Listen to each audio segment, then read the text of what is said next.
उठो उठो बहिनी मोर अंगना बटोरो, मोर अंगना बटोरो। चारे संगी आए लेन आजी वो बहिनी, चारे संगी आए लेन आजी वो बहिनी।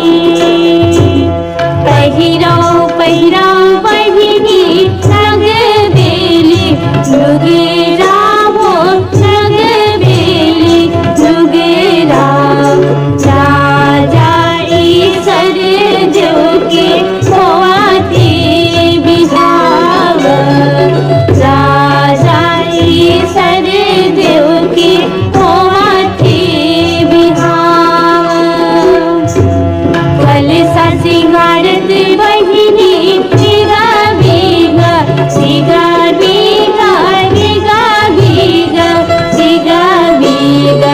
बहिनी सिंगारत दीदी जातन तिवारी, बहिनी सिंगारत दीदी जातन तिवारी।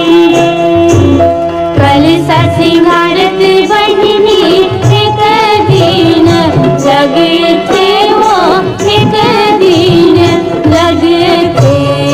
बहिनी सिंगारत दीदी महीना दिन लगते, बहिनी सिंगारत दीदी महीना दिन लगते।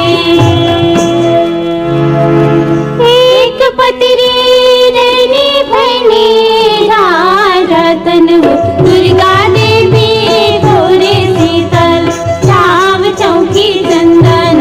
पीढ़ोले गौरी के होते मान जैसे गौरी हो, मान तुम्हारे जैसे करो स्नान कुर्बासन। रोहड़ी पर्वत चल गए चार पानी लखाते हो, फूले पहिरते खेले सगरी के पाम। सात पत्री रहने भैनी रतन हो, दुर्गा